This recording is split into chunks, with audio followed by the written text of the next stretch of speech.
Welcome to Finding 40, from maternity to mugshots and everything in between. So, Ashlee, thank you so much for joining us today. Thank you for having me. So excited. It's been great hearing everyone's stories, and they're just inspiring. And I appreciate you being open. And, I feel like the more that we share our stories, other women can see, they're going through some of the same stuff. So. No, I completely agree. Thank you for having me. Yeah. I'm excited. So where do you want to start? Do you want to start with when you met, the red flags? We can start with any of it. It doesn't even matter. Okay. So you're divorced now, right? We are divorced. Okay. And you were telling me you handled the divorce. I handled the divorce. I did. With no attorneys. No attorneys. Man. I pushed all the paperwork through myself. I should have hired you. It saved me a lot of money. I worked for CPS for several years, so I got really familiar with the court systems and all of the custody and everything. Mm-hmm. So I was just like, no, we're going to do it ourselves, and we're going to figure this out, and you're going to get right or get left. Yeah. Mm-hmm. Yeah, good. So how long were you guys together? We were married for 4 years. 4 years. Mm-hmm. Okay. So, and you guys had children together, or? He had a son before, I had a daughter, and then we had a son together. Okay. But he raised my daughter. Okay. Like, that's the dad that she knows. Yeah. I have a similar situation. My oldest was 5 when I met my ex-husband. So, and that blending of family can be difficult to navigate sometimes. Yes. So when do you feel like in the marriage that you felt like, okay, this is enough, or this is my final straw, or? So I suffer from PCOS. Okay. And my doctor would always tell me, by the time you turn at 30, mm-hmm. you're going to have to, that's it. You're going to have to have a hysterectomy, or we're going to have to figure out something to do. Mm-hmm. So when I got pregnant with my son, I had him when I was 29. Mm-hmm. And I started having complications, and so I got my tubes tied, and I thought that was going to help. It didn't.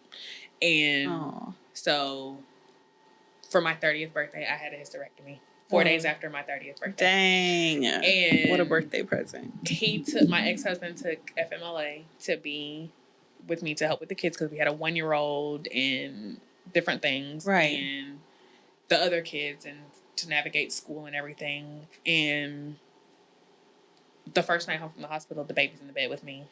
And I'm like, okay, this is not how, you're supposed to be taking care of the kids. And then I think by day 4 of him being on FMLA, he's like, I don't know what I want to do in my life, so you're just going to have to be patient with me.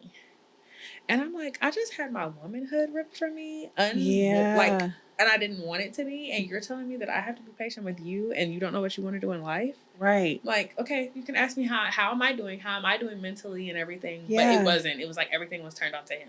Right. And I was like, okay, this is an issue. This is a red flag. I need you. Yeah. A big red flag. Yeah. Because I need you to be here for me right now. And I've seen that as such a common theme. When you really need support, mm-hmm. and your partner, and you need someone to, okay, I'm the mom, I take care of the kids, the household, I'm juggling everything. But in this time, I need you to take care of me and step up. And that's when they're like, oh, hey, let me find something to make this about. What do I have going on right now that I can make it about me? Mm-hmm. So you had small child, one baby, or 1-year-old. We had a 1-year-old, a 4-year-old, and a 6-year-old. And you decided, this is not. And we continued, that was just, that was just the beginning. The beginning and I thought was okay, let's just try to work through everything. And it just progressively got worse. And the things that he would say. Yeah. And I think, of course, after your hormones are all in balance, even years later, even to this day, I still struggle with that. But it's when he would tell me, oh, I don't care about feelings. It's only about facts. Okay, well, how I feel is important too. Right. And he's like, no, it's not important. Yeah. It doesn't matter how you feel. If you're not coming to me with a fact, it doesn't matter. And I'm like, well, excuse me. Yeah. And so it was just things like that. Or we would, he grew up in a Christian household. His grandfather is a pastor and everything. Mm-hmm. I go to church and everything, but I'm not just biblical and throwing scriptures and everything. That's just not how my family was. Right. But he told me one time, he says, well, the kids belong to you, you belong to me, and I belong to God. And I said, I think you read from the wrong Bible. Yeah. Show me what scripture that and is. I'm like, I didn't read that. Yeah. So where did you get that from? And like, that's how he thought. Like he could come home from work, just sit on his phone all evening and not pay attention to the kids or anything. And that was going to be fine. Right. And it just continued like that. And like, it was just red flag after red flag after red flag. And then one day he told me that he could never put me before his mom or his sister. Wow. And I said, okay, I think that's it. Yeah. But even after I said that's it, I still wanted to try for my kids. Right. But I told him that we needed to go to counseling. Like, there was no way. I said, I am filing for divorce in this many months if we do not go to counseling. Yeah. So you gave him an ultimatum, to make this work, we need to go to counseling. Mm-hmm. Because it was just, we were like fighting all day, every day. Yeah. And it starts to become like stressful for the kids to be around. And yes. Yeah. It was like consuming. Like, I would pick up and we would go stay with my mom. Yeah. And even like when I brought my youngest home from the hospital, the first day home from the hospital, his sister had like a domestic dispute with her wife at the time. Mm-hmm. And she brought a dog with her. And they came and stayed at our house. And the dog was newborn home from the hospital. Mm-hmm. And our kids had come back home. And so the first day home from the hospital, the dog's in the backyard. It's like barking. It's right next to our bedroom window. And with your newborn. With a newborn. He's sound asleep. Yeah. Me and my newborn. I slept in a rocking chair. Oh. Our first night home from the hospital. In his nursery. Because I'm like, we can't listen to this dog barking all night long. Like, and that was when I can see how you say you can never put them before us, because this situation here, like, that's not okay. Yeah. And it seems like that's a theme too that I've seen is if you're in a marriage and you feel like you're the single mom anyways, like, what am I doing here? What's the point? Yeah. Like, how are you're not taking care of me or the kids, or, I can do bad all by myself type deal. Basically. Yeah. Yeah. So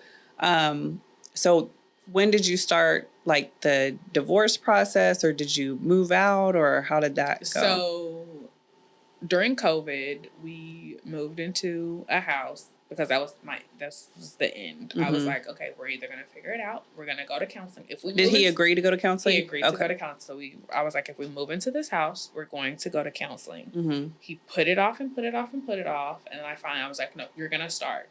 Yeah. And so he finally started. He started individual first. Mm. And he was doing the individual counseling then, but it was COVID, so it was all virtual. Right. And then I stopped seeing him, like, doing his sessions. And so I was like, what happened? He's like, oh, I'm not going to him anymore. And so I didn't, like, push him at first. Mm-hmm. And so then a couple weeks later, I was like, can I ask why you're not going to him, to the counselor anymore? He says, well, he asked me, how was I such a good employee and a manager at my job, but I was horrible to my family? I was going to say, he probably called him out on something, and that's why he decided not to go. He said, that's not okay. That wasn't his place to ask that. And I said, but that's part of discovering as to why everything is failing. Right. Yeah, the accountability, they don't like being called. There was none whatsoever. Yeah. And so when somebody was starting to hold him accountable for his actions, it's like, oh, nope, I'm paying you, so that's done. Right. I'm paying you to tell me how great I am, and you're not going to do that, so I don't want to come back. Yeah. And so we continue. So then I told him, I said, okay, well, we're going to go ahead and go to marriage counseling. Mm-hmm. And I said, but I have one stipulation. I do not want a Christian counselor, because I don't want somebody that's going to say, oh, just pray about it, do that. Right. I don't want that. Yeah. And so we found a counselor, and he was amazing. Yeah. But we went to our first session together. And my ex-husband made it seem like there was nothing wrong with us. And I'm sitting there and I'm like, maybe we're not in the same marriage. Yeah. Yeah. And so our counselor suggested that we come to individual sessions until we felt that we were ready and had figured out some of our individual problems until then. And so we did. And I went to my individual session.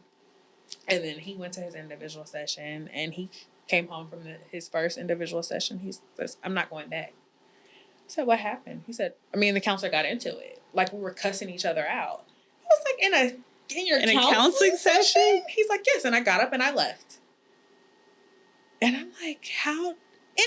Like, that is not what this is supposed to be. And so then, of course, I went back to my next counseling session. And the counselor's like, so I guess you heard what happened last time. I'm like, yeah. Because y'all were going to the same person. We were going to the same person. And I was like, yeah. And I'm like, I'm completely baffled about it. Yeah. And during that session that I had with him, it was actually like double the time that it normally was. And the counselor says to me, he says, I don't condone cheating or stepping out of your marriage. Mm-hmm. He goes, but sometimes the grass is greener on the other side, but you'll never know until you go. Oh, wow. And I'm like, I left that session and I called my best friend's mom. I'm like, I think the counselor just told me to leave my husband. To leave my husband, yeah. Yeah. And it was like then that it's like something in my mind was finally like, okay, in order for me to be happy, I might need to go where the grass is greener. Do something else. It might not be another person, but it's in a different space. Right. Yeah. I think that's good. And it feels like, or, from the stories that I've heard so far from other women, we always are like, what can we do to fix this? What can we, like, what can I do personally to fix this? And so I think a lot of people do go to counseling. I think it's a great recommendation. It helped me. It wasn't until I was in a counseling session and, I'm telling her about my marriage and she's like, so you're in an abusive relationship. And I'm like, well, no, he doesn't ever hit me. No, he doesn't, he's never hit me or anything. So no. And then she like shows me the circle of abuse or whatever. And it's like, you tell them you want to be done. And, you say you're going to leave, you've had enough. And then they promise to go to counseling and they promise to make these changes. And then you take them back and things are good for a little bit. The same circle. And then it gets horrible again. And then you keep repeating it. And so she's like showing me a graphic out, like I have a textbook and I'm like, how is that describing my marriage? Like that's true, Right. So I think a lot of times, and I was told you need to go to counseling. Like you're the problem. Like, okay, I'll go. Backfired on you because I just found out, like this is a broken relationship. So I've seen, that's a common theme. It sounds like it was with you guys too. That you went to counseling, like I'm going to fix this marriage. And the counselors like helping point out like, there's some things you can't fix, And I want to go back to you talking about the not wanting a Christian counselor. So I grew up in church as well. But man, I feel like we could do a whole episode over, because one of the things I would say like, okay, I'm done. And so he would say, oh, this marriage class at church or this, small group or whatever for marriage, let's sign up for that. And I felt like it became like religion a lot of times, to me personally, my experience, I feel can be weaponized in an abusive relationship. And so I remember being in one of the small groups and listening to this testimony from this couple, and they had been together and he was a drug addict and had cheated and had a side baby, and he got saved and she took him back and she's sitting there giving her testimony. And I thought, hell no. Right. Like it could never be me. Like she looks miserable. I feel like a lot of times, like when you do the counseling through the churches, it's kind of like a mask. Yeah. Because that part, like, they're only going to see the surface level and they're not going to go past that. Yeah. And it's like, that's okay, we've done horrible things, but now I've decided to live for God. So let's excuse all those horrible things. Right. And I know other, friends that their relationship is like, he has a pattern of doing this, but every time he goes to church, it's like, oh, I got to forgive him because he went to church. Like, church and it's all done now. Yeah. But like, okay, he knows that's his get out of jail free card, So I don't think, like, I appreciate friends that were like, we're praying for your marriage and whatever. But I also had friends that were like, you stay no matter what, you pray through it no matter what. And I just don't feel like that's what God meant for my life. Right. I don't feel like God wanted me to stay in a relationship where I couldn't fulfill what I feel like I'm called to do and my purpose in life, because you're so consumed by this relationship that's so toxic and unhealthy. So, yeah. So what was your next step after you go home from counseling and you're calling your best friend? Like, I think the counselor just told me I need to get out of my marriage. And it's like trying to accept that. Yeah. And so it was still several months. We were actually leasing a house and we kept having problems. There were constant problems. And one day we woke up and like off from our kitchen, there was like a fireplace area. And when it would rain, it would leak. Oh, and like problems with the house you're leasing. With the house. And so then, like, all of a sudden, like, there was this major water, like, leak in the house. Yeah. And so I really feel like it was kind of an out because we were able to break our lease. Oh, okay. Like, yeah. And so we had 30 days to get out of that. And we actually were moving in with his parents. We're going to put everything in storage and move in with his parents. And I was like, okay, I need help with the kids. So let's see that. He was going to work there. I was like, maybe with his parents around, it's a buffer. Right. And we got into his parents' house, and I feel like it just progressively kept getting worse. So instead of it being like, surely he's not going to act like this in front of his parents, it was like, do you feel like he became like that little kid trying to get attention from his parents, or what was the situation? Say, because like both of our parents, like my parents and his parents, they both been married for over 30 years. Yeah. And so I feel like they were the best people to give us advice. Right. Like, my parents had a his, hers, and our child, and like the blended family and everything. So my family had dealt with blended. Our marriage was the first blended family in his entire family. Oh, okay. So everybody had still been married to the original person that they had kids to. And so it was, nobody had ever dealt with that. But in asking people for advice and everything, he would just say, oh, I'm not listening to anything they have to say. And I'm like, okay, well, that's your mom and dad. Yeah. And these are my parents. And they've been through, like, more than we've had to deal with in, like, within our marriage. Right. And he's like, no, I'm not listening to them. And so it's like, it would just go in one, like, his parents genuinely tried to help. And it was just going in one ear and out the other. And he would just, like a little kid, I'm not listening to you. Yeah. Yeah, that's hard to, like, how are you going to fix something if you don't acknowledge that it's even broken in the first place? Right. And he would always say, I don't need to change. There's nothing I need to change. There's nothing wrong with me. And he would even tell people he had a God complex. And I would tell him, don't ever tell anyone. Don't admit that, please. Like, please. You're making us look bad. I'm like, don't ever say that to anybody ever. Yeah. Like, that's not a good thing. Yeah.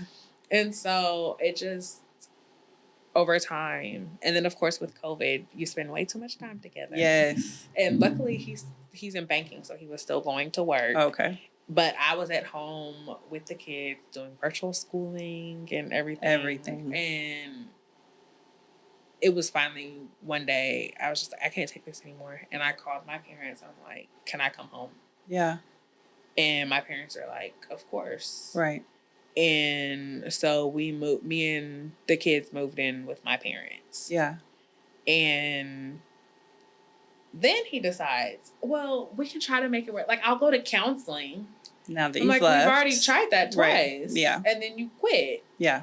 And he's like, well, it's because you were forcing me to go. Now it's on my time. Oh, now it's your choice. I want to go now. So now I'll go. Yeah. Because I'm willingly going. And I'm like, so when it was time to fight for our marriage, you didn't want to fight. But now that you see that you're losing. Right. And what you're losing, now you want to fight. Because now it's supposedly on your time. Yeah. And now you see how serious it is because I've left the house. Yeah. And that I was actually serious. Right. And so we stayed with my parents, and we were separated for about, I would say, 9 months before I actually filed for divorce. Yeah. Just because of the logistics of everything. And then I was doing my research because I'm like, I'm pretty much taking care of the kids on my side. I don't have a ton of money for an attorney. Right.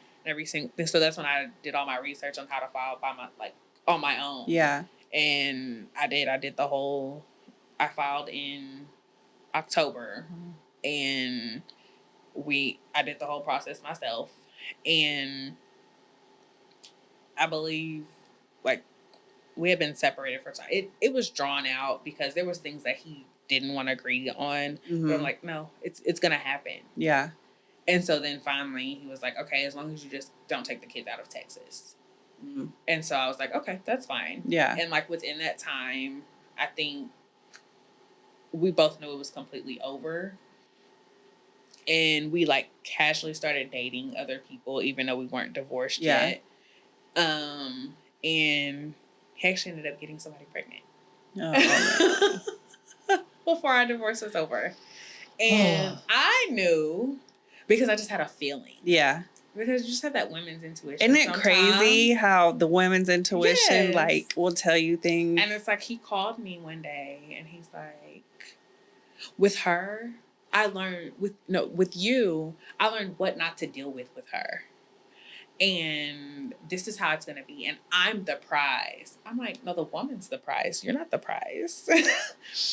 And so he's telling me all this stuff. And I'm like, what is wrong? Like, I don't care at this point. Like, I tried. Right. But I'm tired. So that, like, you're fine. She can have you. Right. Yeah. It's okay. She'll figure it out. Once you're done, like, yeah. I'm like, she'll figure it out one day. And then she's going to be like, oh my gosh, I wish somebody would have told me. Warned me, yeah. And even during that process, like finding that out and everything, when we first started dating, he always had a problem with his son's mom. It was always, she did this and she won't. So I really had this like hate towards her, thinking that there was something wrong with her. Right. When in all essence, it was him. He was the problem. And I'm like, this whole time, me and her were not able to get along because of him. Right. Because of, like, I see what she had to go through when she was with him. Yeah. And that's why she left. Yeah. But they're so good at wearing that mask in the beginning and painting the picture like they're the victim in the situation.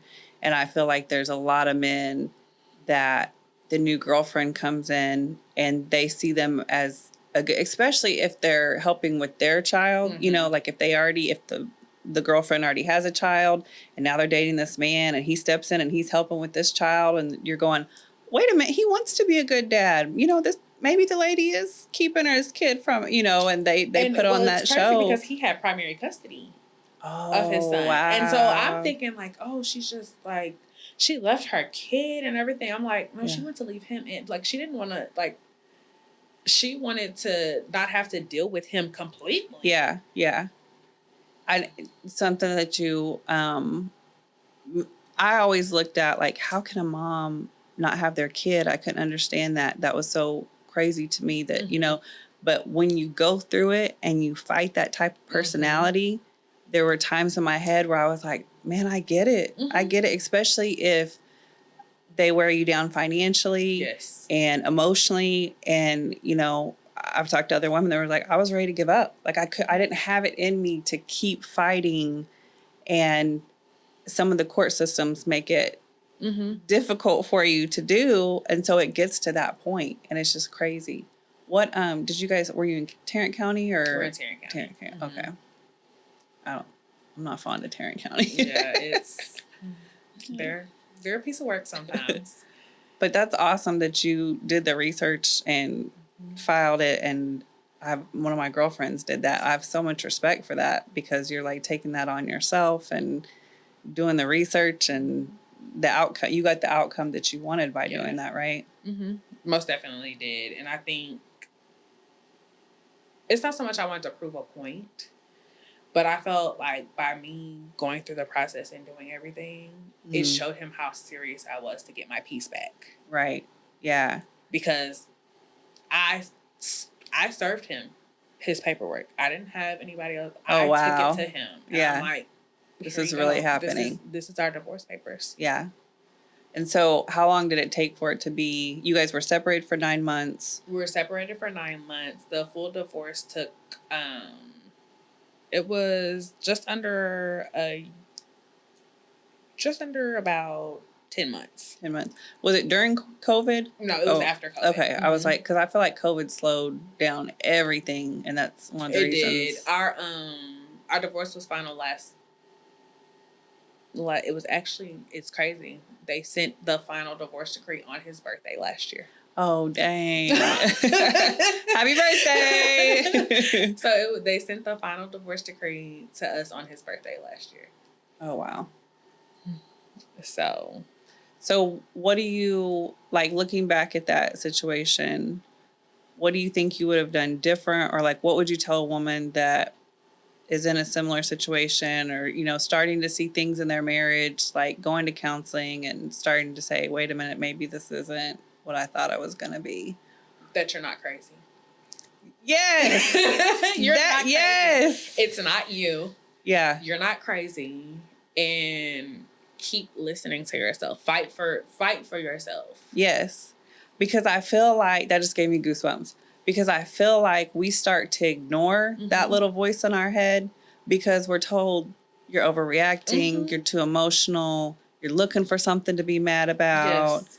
And so we start to ignore that voice until you wake up and you become somebody you don't recognize.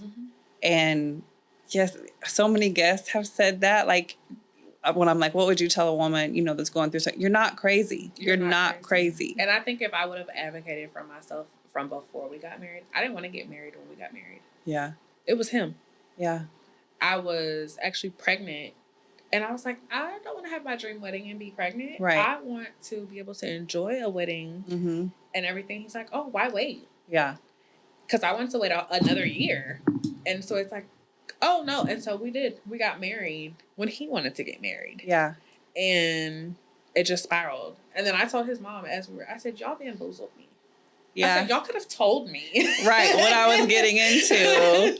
Yeah. Like, y'all didn't warn me or anything. Yeah. So. And with I feel like there's so many men that don't want to get married, you know, like, or want to date and whatever. So when you come across a man that's like, no, I want you to be my wife. You're not going to be, you know, baby mama or whatever, which I felt I didn't want 2 baby daddies whenever I got married. You know, that was one of my, I was like, oh, wow, he wants to get married.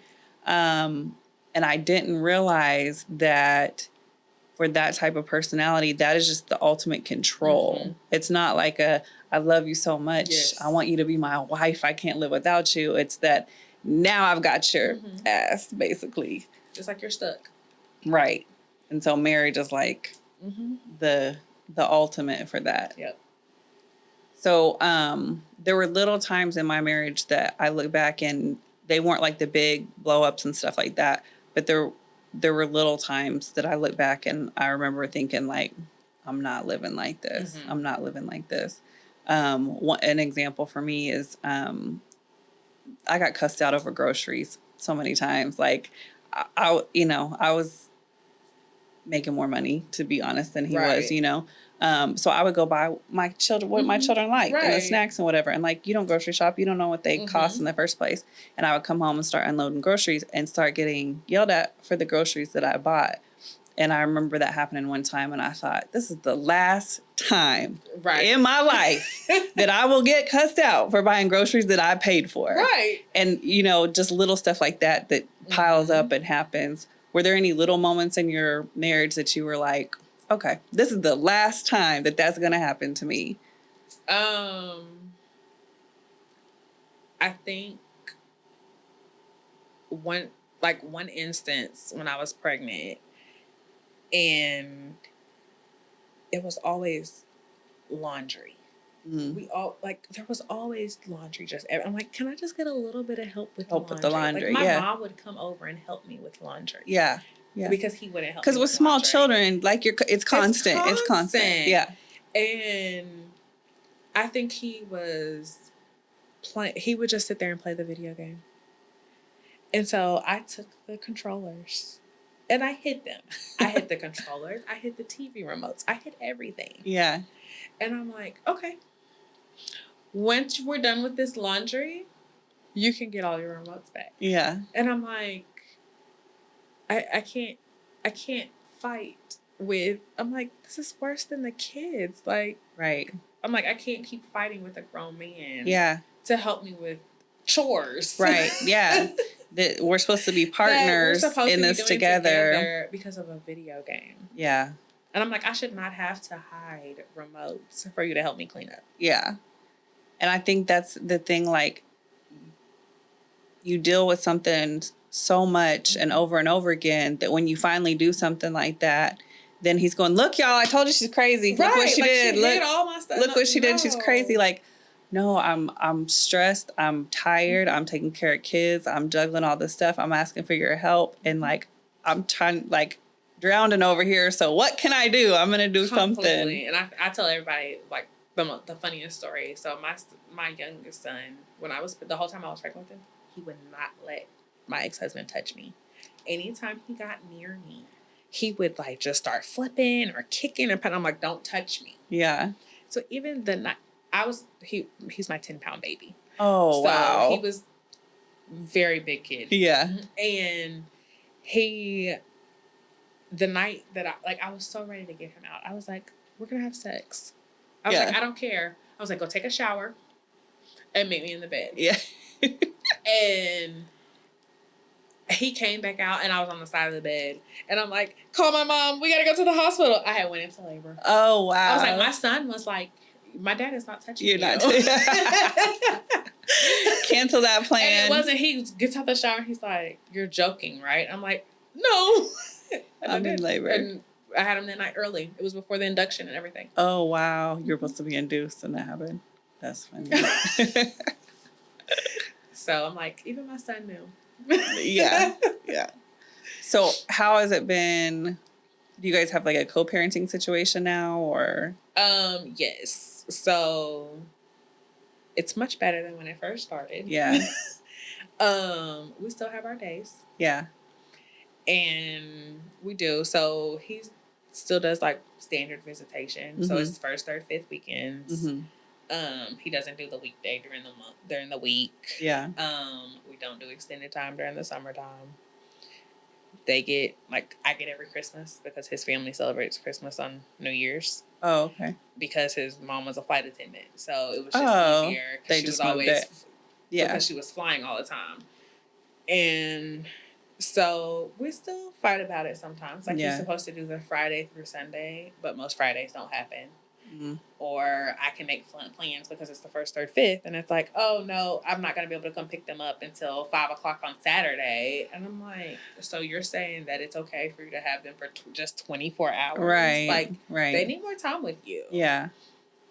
And so we still struggle with it sometimes. Yeah. Challenging. Yeah. I think that was one of my biggest struggles whenever I first left is like, there's going to be holidays where I don't have my children.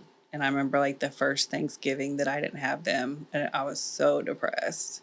Cause it's like, you're used to that. And part of me was like, I should have stayed. I should have just stayed. Cause then I wouldn't have to share holidays. Right.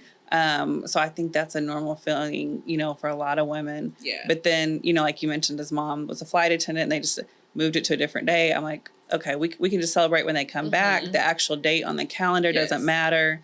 And my family does the same thing because we had some other, my cousins and stuff that had different custody situations. So it was like, okay, when's everybody have their kids? That's going to be our Thanksgiving. So I think that's great once you get to that point. Yes. But it was hard for me to, I guess, let go of that control and, wanting to keep things the same for the kids. Because it's like you want to have the matching outfits on the holidays. Yeah. And so it's like, it's just a break in routine. Yeah. It's hard. Yeah. And because you don't want your kids to feel the change or to feel like something stressful or different for them. So we try to like keep it the same for our kids. Yeah. Yeah. So now that it's over with, even navigating the joint custody situation, like, how do you feel about your life now? Like, would you do it again? Would you do it differently? It was worth it? I say my kids are the biggest blessing that came out of it. I think finally, after this, like, time, after, like, the healing process, I would say that I would get married again. Yeah. I would definitely say I would pay more attention and just make sure that I'm still putting myself first. Yes. And not just going with the flow of things. Yeah. I feel that after being in a relationship, like you pay more attention to people. Yeah. Yeah. You're like, oh yeah, no, don't even talk, like, stay away from me. Yeah. Because it's like you replay things in your mind all the time, and it's like, oh yeah, no, I cannot do that again. Not doing that again. Yeah. So it's an everyday battle. Right. And I feel like single moms, and I'm trying to think of a nice way to say this, but I feel like we're such a target, especially if you are handling your business as a single mom, because, you know, and I was a single mom with my oldest, and, you know, when you're independent and you're taking care of things, and I got this and I don't need help from anybody, it makes it really easy for a man to step in and not do anything because, you know, I remember looking at it like, I'm used to doing absolutely everything. So if he just does anything, that's going to be better than what I'm doing right now. But I didn't realize the price I would pay for that little thing. And it's not worth it. You know, it's like, I might as well keep doing the little things. Yeah, I might as well do it on my own because I have peace in my home and I can control the atmosphere and make it happy for my children and not have to walk on eggshells and have that stress. Right. So, have you started dating again yet, or do you want to share that? Or I have. Yeah.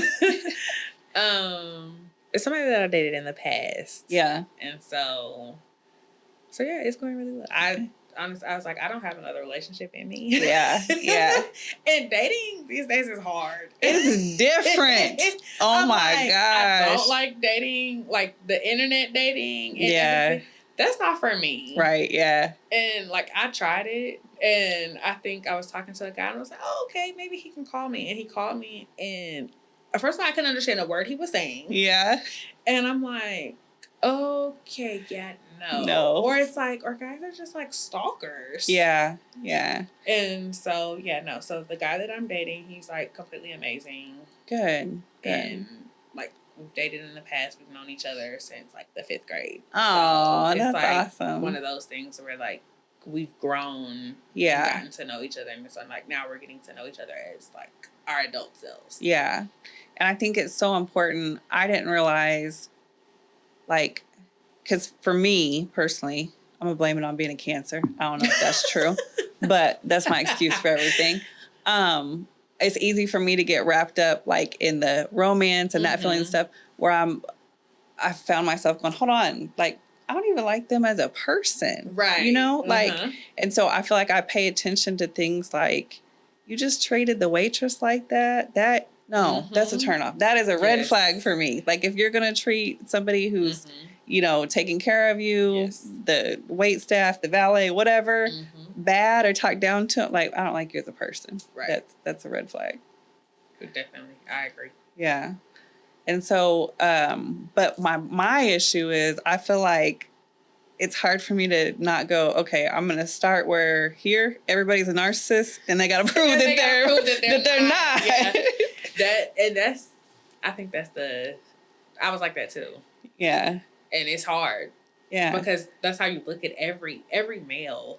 You're like, oh, yep, you're one too. Yeah. They're all the same. Yeah. There's something wrong with all of y'all. Yeah. And then I think, unfortunately, I think that, or maybe it's fortunately, but I learned more about myself going through a failed marriage than probably anything else in life, you know? So I definitely looked at things that I did or didn't do, like setting boundaries and things like that, you know, it's a hard habit to break some of those to not slip into those patterns. And it most definitely is. Even like the guy that I'm dating now, like he helps me to deal with some of the past trauma. Yeah. Because he makes me talk about it. That's and he's good. like, okay, so this happened, so what would you go back and do differently? Yeah. Or things like that. And it's like to have like a male perspective on it. And saying like, okay, well, yeah, that should have never happened. Right. Like, I don't agree with how that happened, or, you know, just being able to talk to that with a male that's close to you like that is completely different. Yeah, there's healing in that and benefit in that for you and your healing journey and getting past it. And, you know, whether you guys end up together, it's still like helping you heal and navigate through it. Definitely. So that made me think of, so your ex, did your friends and family, did they approve of him when you guys got together? Or were they like, what are you doing? Some of them approved. Yeah. I think it was the facade of how he treated my daughter. Because he was like, even now I tell him, like, you're a great parent. Yeah. You're a horrible partner. Yeah. And so he came in and took on that role as dad with my daughter. Man. So it's like, that's what everybody saw. Yes. And like, it masked everything. Yeah. But even like, I'm a big daddy's girl. Yeah. So I talk to my dad now, and my dad's like, well, when he came and asked for her hand in marriage, I told him, give her back before you hurt her. Oh. And I was like, okay. And even on the day of our wedding, like we're standing, my dad's about to walk me down the aisle. He's like, it's not too late to turn back now. Yeah. He's like, we can go out the back door if you need to. He's like, we can just close the doors back. It's not too late to turn back. Yeah. So some people saw it, but it was how he treated my daughter masked everything.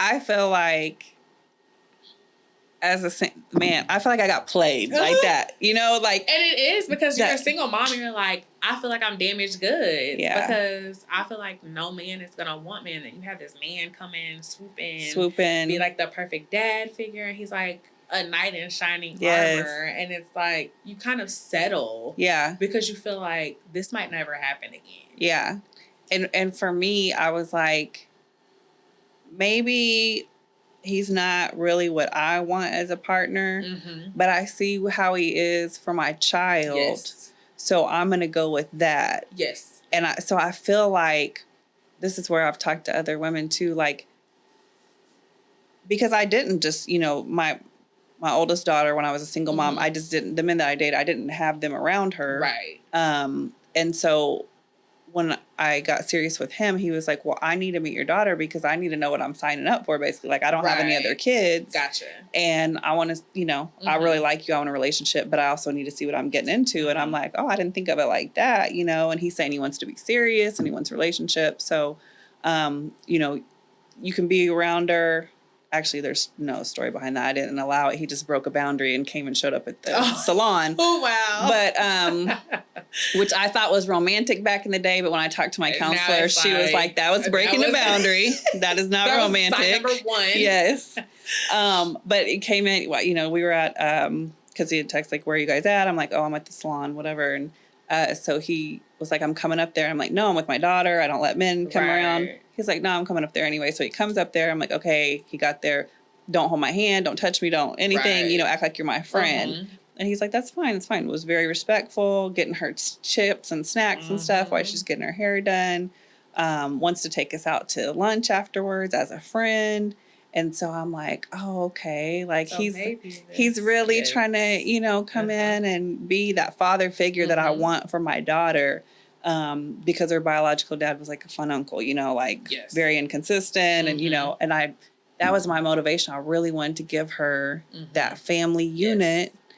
And so I feel like, as, you know, like as a warning to single moms, like when this man comes in and is wonderful to your child, like that can be game. That can be how they win you over, you know. Because you're going to be like, oh my gosh, like he's just perfect. perfect. Yeah. And it's like, he's just reeling you in. Yeah. Because that's like that's the way to get to a mom is through your child. You Most know, definitely. That's the way to win you over. That's the way to hurt you. That's everything is through your child. And that was one of the times, I remember I was back in school, and so I was asking her biological dad, like, can you please just keep her on Thursdays from 6 to 10? That's when I have my classes, please. And so my ex-husband that I was dating at the time saw me going through that struggle and stressed out every Thursday, and he was like, you know what? Don't ask him for anything from now on. You need a babysitter from 6 to 10 on Thursdays. I got you. I'm taking her to Chuck E. Cheese. So I'm like, oh, a knight in shining armor. Like, yay, this is great. I'll be able to finish my school, and he's helping. And, she seems to be having a good time with them. And maybe I had blinders on a little bit too, because as she got older, after I left, she would be like, do you know this and this happened? And I'm like, what? Why didn't you tell me back? She's like, because I was 7. I wasn't going to, tell you, yeah, we went to Chuck E. Cheese, but he was getting drunk the whole time, if I would have known that. But so I feel like, that's another thing, like a warning to single moms. Like when you have this man and he's coming in, swooping in to be this wonderful dad to your children, like, be cautious of that. Raise that guard just a little bit higher. Yeah. Because he's going to get you. Yeah, yeah. And I'm not saying there's not wonderful men who don't come in and, because I have guys that are friends and they are amazing fathers to some children that are not biologically theirs, and credit to them, and they are good men. I'm not saying that's not out there. But there are some. I also know a lot of men that is the way that they get in. And, they might be talking to 6 different women and taking every one of their kids to Chuck E. Cheese. All of them. Like at different times. Yeah. Chuck E. Cheese, like, didn't we see you here last week? Okay. None of our business. Yeah. So I think that's something else that we have to deal with and navigate as single moms and being in the dating world. Yeah. So is there anything else of your story, or like a chapter in it that you feel like this made a big impact, or this is what I would tell other women? Or I will say, now that it's over, I tell everybody that karma is real. Yeah. Because he did have another child before our divorce was over. And the child just turned 1 in May, and he has not seen the child since the child was 6 weeks old. Oh, wow. Because the child's mother is a piece of work. Yeah. And we got to the point where we were like developing a friendship. And it was a rocky one, of course. You and him, or me and him? Okay, yeah. Me and him were developing a friendship, so he would open up about some things. And one day I just told him, I said, that's karma. Yeah. I said, she is your karma. Right. And he was like, you might be right. Yeah. Because you met your match. Yeah. You thought you were going to be able to do the same thing to somebody else. The next and one. Now she's hitting you where it hurts, and that's with your child. Right. And I hated to say that, but it's like, you might have needed that slap in the face to see what you were doing wrong. What you were doing to somebody else. Yeah. And so now that somebody else is manipulating you and telling you what they're not going to allow you to do, and what they don't care about your feelings or anything else, now you're finally able to see, like, you're looking in the mirror. Yeah. Some of the stuff that you put me through, now you get to be on the other end. The same stuff that you told me, it's like she's telling you to manipulate you. Yeah. Yeah. And so I would just say karma's real. Yeah. And I've told somebody before, like, I hope that you meet you in the next person that you are with. Like, this is the same person that you called me and tried to tell me how you were just gonna have this amazing relationship, and you weren't gonna allow her to do, like, to say things and talk about how she felt to you and treat you any kind of way and everything else. But now look at the position that you're in. Right. It didn't work out like that for you. It's like you spoke a little too soon. Yeah. Yeah. That's the other thing too, that I think a lot of stories that I've heard, it's like we try to fix it, and there's that feeling of, I went through all this with them, and now the next person they're with, they're going to get it together, and they're going to actually be the man that I wanted them to be, and I don't want to let that happen. And it doesn't happen.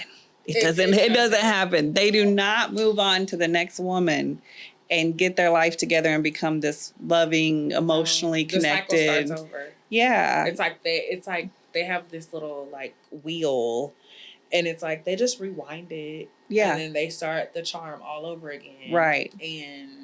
And they might, especially if you're like stalking your ex on social media.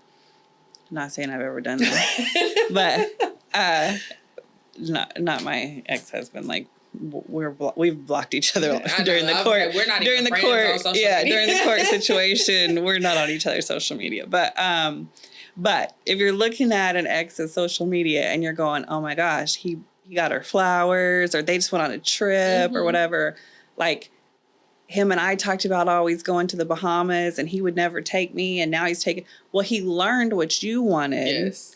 And it wasn't that he really like loves this girl and wants to be with her. It's that he's looking at the list of things that you begged for, going, well, I know she wanted that. So let's see if it works.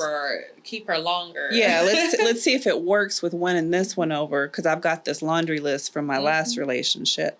So briefly, it might look like it. It might look like, oh wow, he's given her everything that I wanted. But just wait, because it'll wear off. It'll unfold. It'll wear off, and they're right back to repeating that cycle and doing the same thing. Definitely.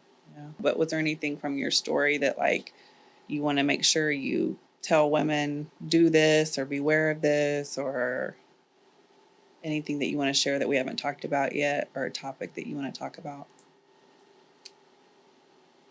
I would kind of say like break the cycle. Yeah. Because a lot of times when you get into a relationship with a narcissist, it's because you've had a traumatic past.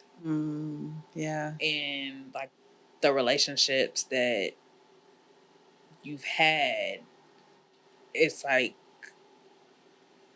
this person comes in and appears to be like the perfect person because he might not hit you. Right. Or he might just he's charming. Yeah. But it is abuse in a different way. Right. Because I have been in like an abusive relationship before. Yeah. And it's kind of like an evolution of abuse, because it's like they feel like they've outsmarted us. Right. And so you were in an abusive relationship before. Did you share that with him that you were in a, because I feel like we want to, I don't even know, like connect or show our vulnerable, or basically tell them like, don't do this to me. Like, this is what I've been through. Like, please don't do this. Don't do this to me. I can't go through this again. Yeah, I've been through this. So this is what I don't want you to do. Right. And here's how you can treat me better. And I feel like they take that and go, okay, so as long as I don't do this. Like, I'm not going to hit her. Or I'm not going to do this. But I'm still going to do these other things to her to break her down emotionally and mentally. Yes.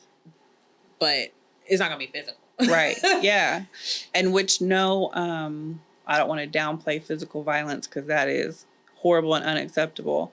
But those emotional scars and things are so deep that happen that people can't see your bruises on the outside. Correct. But the emotional stuff that happens and goes on, that and I've in doing the podcast, I've been reading articles and looking at, and it literally rewires and changes your brain and the way that it functions. Yes. And so your thought process and everything that you do.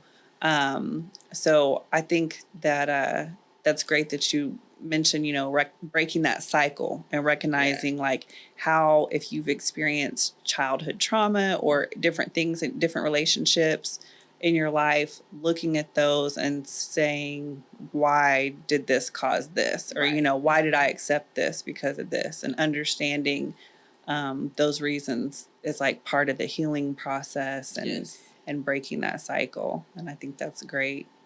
I know my 19-year-old daughter, I didn't know what a narcissist was, you know, like 15 years ago or whatever. Right. But my 19-year-old daughter could probably teach a class. You know, like we've had those conversations and, Yeah. oh, that is a red flag, honey. You know, like this is, you know, what kind of relationship do they have with their mom? You know, different things like that. So I think it's great that the more women like yourself that share their story, that talk about it, let other women know you're not crazy. Yes. Helps to break that cycle. And, you know, and also I feel like our generation, and I'm probably a little older than you, but I feel like our generation is going, I'm not going to raise my children in this household just to stay married. So I'm going to let them see what it looks like when mom is happy and healthy and healing. Yes. And so that's helping break that cycle too with our children. Yes, because for so long it's like, no, don't get divorced. Divorce is evil, and yeah, it's hard on the kids, and it's not pretty and it's not easy. And I'm not saying, but when your kids see you in a situation that they're not happy. Right. Yeah. It's like if mom's not happy, the kids aren't happy. Right. And I don't feel like you can be, and this is me personally, so you know if it offends anybody, but I don't feel like you can be as present as a mom when you are so consumed with trying to keep the peace in your home and not make them mad and make sure everything's, you know, working like it's supposed to. No, you can't. You can't be present in those little moments with your kids, that once you get out of that and you can breathe, then you're like, okay, man, I enjoy being a mom. You know, like just having my kids go crazy at the pool, or you know, those little moments that you're able to. My 6-year-old can run through the house just and enjoy himself, being a 6-year-old doing what they do. Yeah, my 7-year-old son has way too much energy all the time. But it's like you can enjoy that and be like, okay, I don't need to make sure they're quiet and I'm waking somebody up, or you know, whatever. And you can just be present as a mom. And I think that our kids need that and they deserve that. I completely agree. You have your own business, right? I do. Okay. So I have a couple of businesses. Okay, yeah. Let's talk about that. So I have a home-based bakery. Okay. It's Caked and Baked by Nicole. Yes, I've seen your pictures of your cakes. They look amazing. That's my baby. I actually left corporate America in December. That was my goal, to go into 2024 working for myself. Congratulations. Thank you. And then I've actually started recently a new business venture with one of my cousins, and we actually just did a month at Kitchen Combine. I don't know if you've ever heard of it. It's like they allow you to come and do a month as a startup pop-up kitchen. Oh, that's awesome. And so we were there for the month of June. Oh, I saw some of the plates you posted. Yes. They look so good. I was like, where's that at? Yes, so we were there for the month of June. And it was slow at first, but we had several like food influencers come through. Oh, yeah? And like it went viral. And so then for the rest of the month, like we were selling out.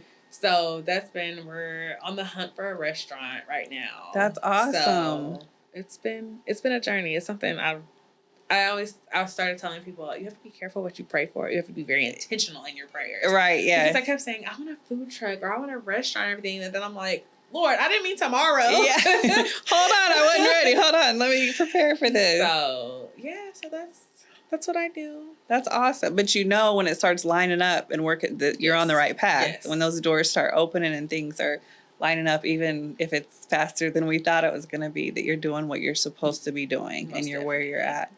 So that's awesome. I'd love to, on our website that's getting ready to be finished, I want to highlight different women entrepreneurs on it. So I'd love to post your businesses on there and show that we support your businesses. So that's awesome. I've seen the pictures of the plates. I need to go try it out because I know the pictures looked amazing. So let's say if you're in Mansfield, we're having a pop-up today. Oh, okay, yeah. So I'll send you the information for it. So. Yeah, okay. Yeah, that's awesome. And I feel like because you are able to do what you want to do and not have a relationship that's like sucking the energy out of you, then you're able to explore those passions and those things. So that's awesome. It's crazy. Like, now I can enjoy making cakes during COVID. I was working for CPS and I left my job. Yeah. And I was working for myself during COVID. Yeah. And of course he was in the house, but I was providing the bulk of the income, working for myself after like losing my job and everything. Yeah. And I'm like, okay, I can do this on my own. I can do it. Yeah. It's like you put those doubts are in your mind, but it's like, okay, let me just jump off a limb and like I have to do it. Like, pull the plug and just do it, or I'm never gonna do it. Yeah, step out there. That's awesome. Congratulations. Thank you. That's huge to leave like a guaranteed check to now it's all on me and what I do. I have to figure it out. Yeah. That's awesome.